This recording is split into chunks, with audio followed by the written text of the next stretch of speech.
Oh boy, this still sucks. As you saw, my stairs are still dark and do not light up, meaning my chance of tripping there is quite high. And I'm of course only saying that because I made these daisy chainable LED boards in a previous video that were supposed to beautifully light up my staircase without blinding me during the night. But long story short, that video was a big fail. Nothing worked like intended and I wasted days on my staircase trying to find the problem. Eventually though, I had to give up, but there were tons of very helpful comments pointing me to possible problems of my design. And initially I thought about testing each one to hopefully ultimately find the culprits. But then I realized that my design with 14 individual boards is a bit of an overkill, and no one in the right mind would copy this design for their own home. So I scratched many parts of my original circuits and boiled it all down to these two small PCBs, which make my light up staircase dream finally come true. So in this video, let me show you how I did it, what challenges I had to overcome and how you can make your own. Let's get started!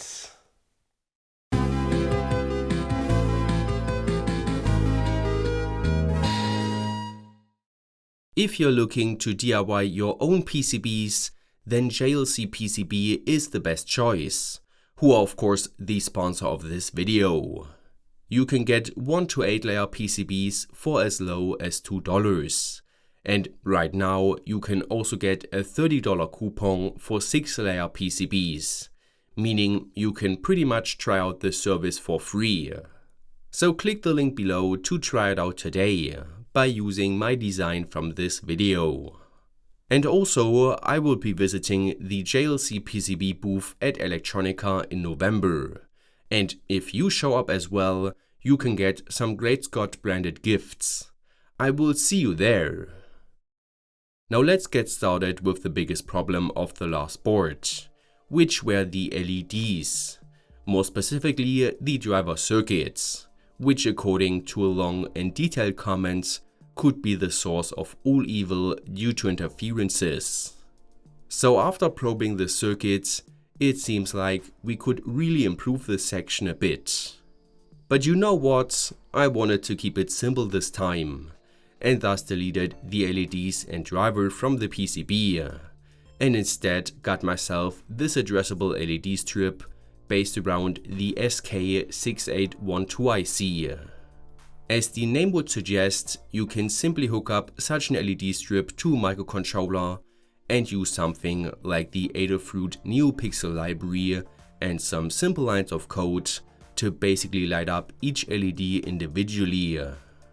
The great thing about this specific LED strip is that it not only comes with an RGB LED, but also a separate warm white one, which delivers way more beautiful white light than mixing red, green and blue.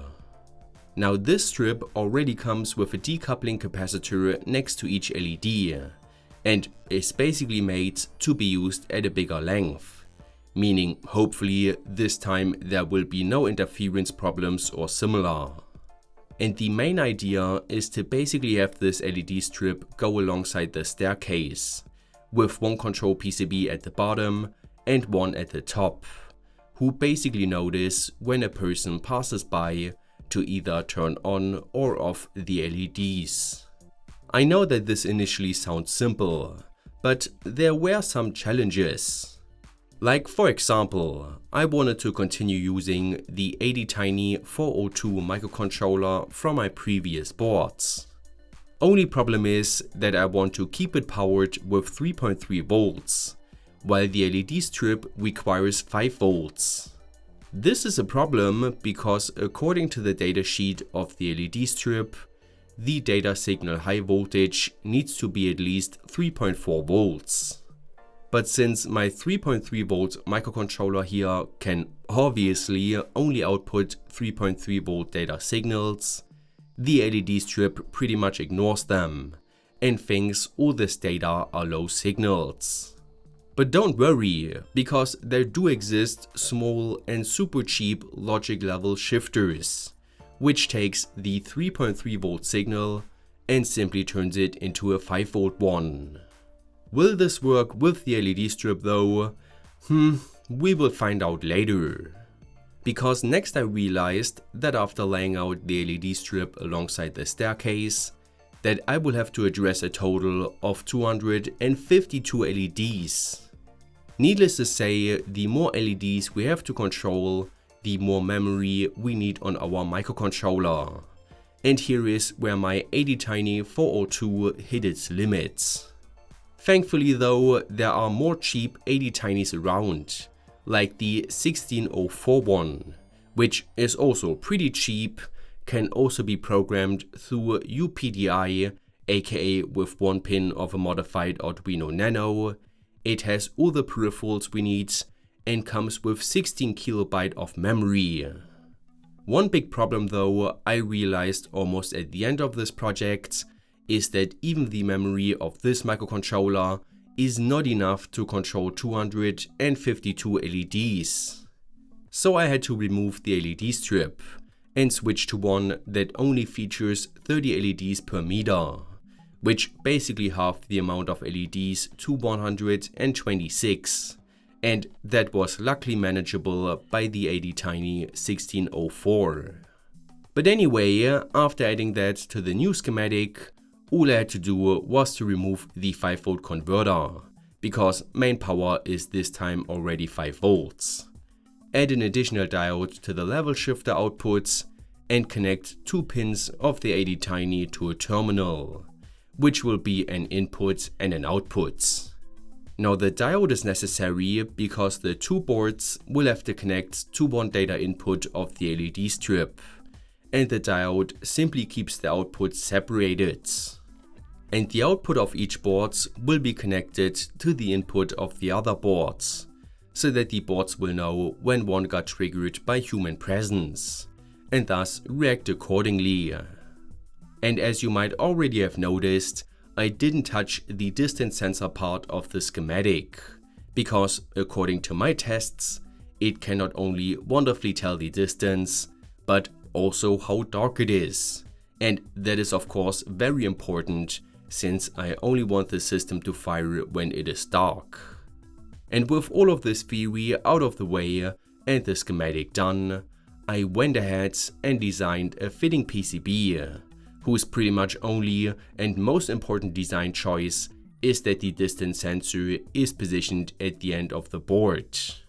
This way it can peek out at the top and bottom, because like I mentioned in the previous video, this sensor does not work through the milky white diffuser of the LEDs.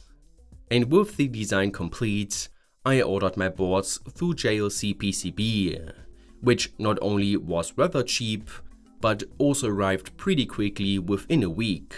And I gotta say that I was excited for all of this to come together. So next I spread solder paste on 4 boards that I will assemble for testing. And after placing all components onto the boards, I let them reflow solder with my mini hot plates and was ultimately pretty happy with the results. For testing, I firstly powered them up with 5 volts, which worked just fine. Next I soldered up an Arduino to the distance sensor I2C lines, and that also seems to work just fine. At this point, I also determined that the system should trigger at a distance value of around 30, which equals around 50 cm, and also at an ambient light value of under 2.00, which is pretty dark. So next it was time for the most crucial tests, by uploading an LED data signal sketch to the ADTiny. And as you can see, the strip lights up. But sadly not how I programmed it to. I quickly found the problem though, because the data signal actually does look pretty good behind the level shifter. The problem was after that, aka the used diode, which was simply too slow, and thus the voltage could not drop down fast enough. So after replacing that one with a pretty generic Schottky diode, everything worked perfectly fine.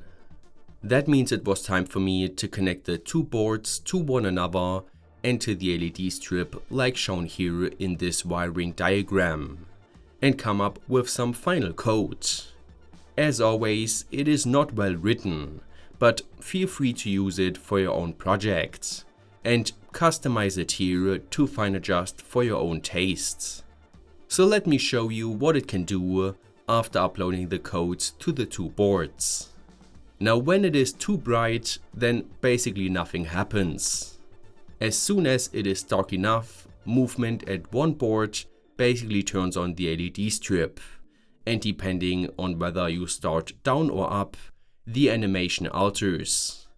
Now I built in a timer so that after 20 seconds the LEDs turn off automatically, in case you forgot something and you have to run back. And of course, if you reach the other end of the stairs, the LEDs also turn off. So let's hope that this programming and hardware is sufficient, because next I remounted my aluminium profiles back to my wooden holder using pretty tough glue. Then I used the adhesive of the LED strip to secure that in place, put down a piece of Kapton tape for insulation, slid in the control PCBs and wired everything up like talked about before, and also used some longer shielded cable to connect the bottom and top PCB with one another. And guess what? Of course nothing worked correctly after the first power up. So I spent another 3 hours on my staircase trying to find the problem.